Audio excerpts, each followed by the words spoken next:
Hello winners, आज हम psychology अधिगम के 80+ महत्वपूर्ण क्वेश्चंस करने वाले हैं। तो आप वीडियो को पूरा वॉच करें और अपनी तैयारी बेहतर करें। ये जो क्वेश्चन है वो read, first grade, third grade, Sanskrit विभाग, सामान्य विभाग सब में इंपॉर्टेंट है। तो पहला क्वेश्चन है, 3H का संप्रदाय किसने चलाया? 3H का फुल फॉर्म क्या है? पहले तो हेड, हार्ट एंड हैंड। ये संप्रदाय चलाया था पेस्टोलॉजी। किसने चलाया था? पेस्टो। थांडाइक के सीखने का मुख्य नियम क्या है? प्रभाव का जो नियम है वो थांडाइक के सीखने का प्रमुख नियम है। इमली का नाम लेने से मुंह में पानी आ जाने के कारण को निम्नलिखित में से कौन से सिद्धांत से जानेंगे? इमली का नाम लेने से उद्दीपक प्रतिक्रिया के सिद्धांत से जानेंगे। अधिगम का मुख्य चालक कहलाता है। अभिप्रेरणा जो है अधिगम का मुख्य चालक कहलाता है। व्यवस्थित व्यवहार के सिद्धांत के प्रवर्तक है हल। एक विद्यार्थी दो वस्तुओं के मध्य भेद समझ चुका है। वह किस शैक्षिक उद्देश्य की प्राप्ति तक पहुंच चुका है? वह अवबोध की उद्देश्य की प्राप्ति तक पहुंच चुका है। अधिगम क्या नहीं है? अधिगम सिर्फ पढ़ाई नहीं है, रटन विद्या नहीं है। श्रृंखला अभिक्रमित अनुदेशन सीखने के किस सिद्धांत पर आधारित है? क्रिया प्रसूतन सिद्धांत पर आधारित है। विषय वस्तु अधिक होने पर शिक्षण प्रभावी होगा। अंशों में शिक्षण के माध्यम से शिक्षण को जो है आप तोड़ तोड़ के पढ़ाएं, मतलब कि पार्ट वाइज पढ़ाएं तो अच्छे से वो प्रभावी होगा। पुनरावृत्ति का सिद्धांत किसने दिया था? पावलोव ने दिया था। एक बालक और एक बालक एक बार आग में जलने के बाद अग्नि से दूर रहता है। शास्त्रीय अनुबंधन का सिद्धांत यहाँ काम करता है। सीखना आदतों, ज्ञान व अभिवृत्तियों का अर्जन है। यह कथन किसका है? क्रो एंड क्रो का है। Most important question. अधिगम की सफलता का मुख्य आधार माना जाता है। लक्ष्य प्राप्ति की उत्कृष्ट इच्छा को ही अधिगम की सफलता का मुख्य आधार माना जाता है। शिक्षक द्वारा बालकों में किस प्रकार पाठ्य विषय के प्रति आकर्षण उत्पन्न किया जाए? तो उनका ध्यान केंद्रित करवा कर ही पाठ्य विषय के प्रति आकर्षण उत्पन्न किया जा सकता है। उद्दीपन और अनुक्रिया के मध्य संबंध स्थापना का कार्य पुनर्बलन नहीं करता है। ये किस मनोवैज्ञानिक का विचार है? तो गुथ्री मनोवैज्ञानिक का विचार है। गुथ्री नाम के मनोवैज्ञानिक का विचार है। अधिगम के मानवतावादी सिद्धांत के प्रतिपादक है कार्ल रोजर्स है। कौन है? Carl Rogers. अधिगम स्थानांतरण का सबसे पुराना सिद्धांत है। मानसिक शक्ति का सिद्धांत जो है अधिगम का सबसे पुराना सिद्धांत है। लेविन के अनुसार व्यवहार व्यक्ति तथा वातावरण कार्य है।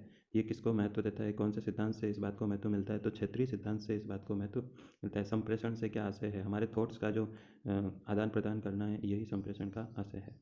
बालक को सीखने के लिए सर्वाधिक उत्तम मनोविज्ञान अध्ययन विधि कौन सी है? लगातार टेस्ट लिए जाए, टीचिंग के बाद लगातार टेस्ट लिए जाए, जो पाठ्य विषय वस्तु है उसके टेस्ट लिए जाए, निरीक्षण किया जाए।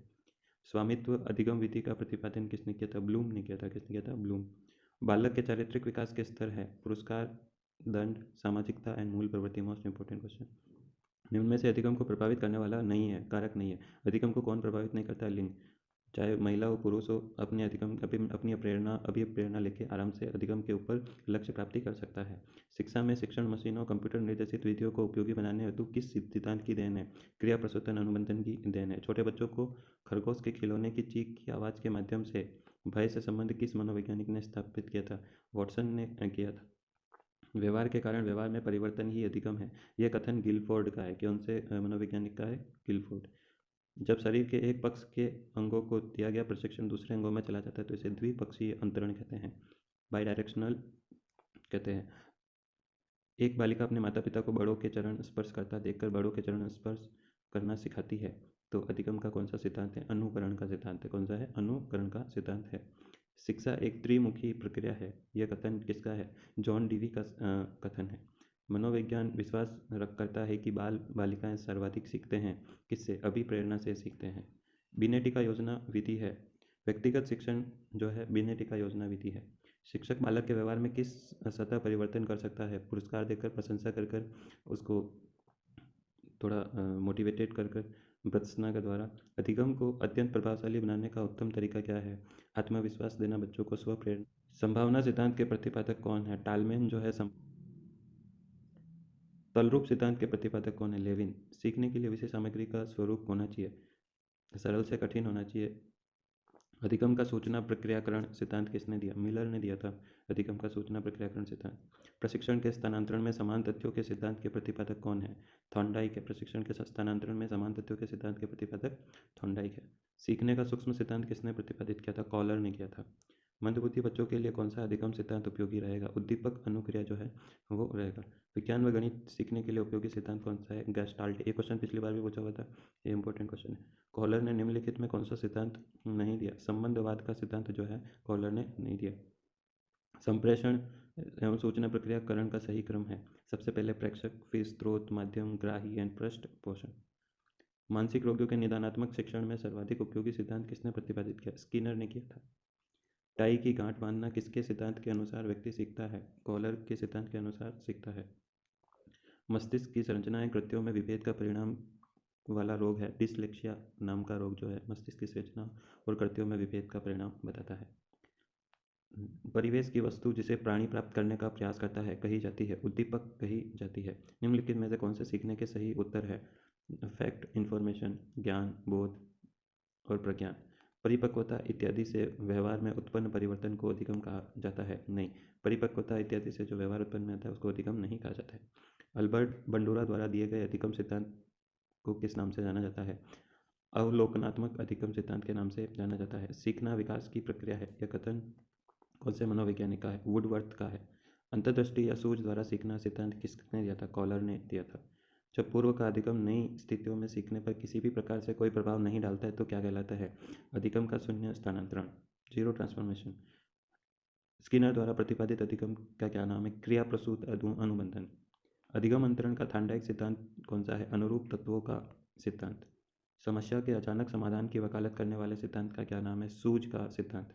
निम्नलिखित में से कौन सा एसआर अधिगम सिद्धांत से संबंध नहीं है? स्किनर का जो सिद्धांत है वो एसआर अधिगम से संबंधित नहीं है। अधिगम का संबंध प्रतिक्रिया सिद्धांत निम्न में से किसने प्रतिपादित किया? आईपी पावलोव ने किया।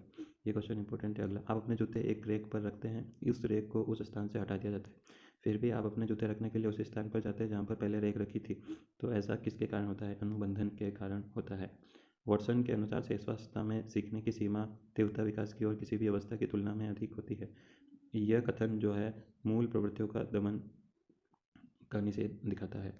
अधिगम सर्वोत्तम होगा कब? अधिगम सबसे ज़्यादा सर्वोत्तम होगा जब प्रेरणा अधिक होगी, अभी प्रेरणा होगी। निम्नलिखित में से कौन सा कथन जो है अधिगम की प्रक्रिया को उचित ढंग से प्रस्तुत करता है? तो बिहेवियर में जो चेंजेस आते हैं वो अधिगम की प्रक्रिया को उचित ढंग से प्रस्तुत करता है। एक व्यक्ति साइकिल चलाने के बाद स्कूटर चलाना जल्दी ही सीख जाता है, ये किसकी वजह से होता है? ये पॉजिटिव ट्रांसफॉर्मेशन है, धनात्मक स्थानांतरण है। हल सिद्धांत किस प्रक्रिया से संबंधित है? सीखने की व्याख्या के सबलीकरण से संबंधित है। कोहलर ने अधिगम संबंधी प्रयोग किस पर किए थे? चिंपांजी पर किए थे। Most important question. गेस्टाल्ट का अर्थ है पूर्णाकार, जो है गेस्टाल्ट का अर्थ है। गेस्टाल्ट क्या है आप कमेंट बॉक्स में बताना। सीखने की अंतर्दृष्टि सिद्धांत किसकी देन है? गेस्टाल्टवादियों की देन है। गेस्टाल्ट के प्रतिपादक कौन है? वृद्धिमर्द। कौन है? वृद्धिमर्द। सीखने की प्रक्रिया में विद्यार्थी द्वारा की गई त्रुटियों के संबंध में आपकी दृष्टि में निम्नलिखित में से कौन सा कथन सर्वोत्तम है? त्रुटियां तो होगी, अगर अपन सफलता लेने निकले हैं, प्रैक्टिस करेंगे तो त्रुटियां भी होगी, तो त्रुटियां जो है अधिगम का ही पार्ट है। कृष्णा अपनी क्लास को कक्षा को क्षेत्र भ्रमण पर ले जाती है और वापस आने पर अपने विद्यार्थियों के साथ भ्रमण पर चर्चा करती है, तो वहाँ से उनको सीखने के आकलन की ओर संकेत करता है। कम गति से सीखने वाले बच्चों के लिए अध्यापक को क्या करना चाहिए? टोली शिक्षण और अतिरिक्त ध्यान व शिक्षण और प्रोत्साहन देना चाहिए। शिक्षण अधिगम प्रक्रिया को प्रारंभ करने से पहले एक कुशल अध्यापक को क्या करना चाहिए? अधिगम परिस्थितियाँ उत्पन्न करनी चाहिए। वैचारिक क्रिया अवस्था होती है 7 से 12 साल तक की। अधिगम के प्रक्रम में अभिप्रेरणा क्या होती है? नए सीखने वालों में अधिगम के लिए रुचि का सृजन करती है। एक शिक्षक होने के नाते आप सीखने के किस नियम को नहीं अपनाएंगे? लालच देने का नियम हमें नहीं अपनाना है, प्रलोभन का नियम नहीं अपनाना है। सीखने की प्रक्रिया में अभिप्रेरणा क्या करती है? सीखने के प्रति रुचि का विकास करती है। लर्निंग डिसेबिलिटी का लक्षण क्या है? अवधान संबंधी बाधा या विकार।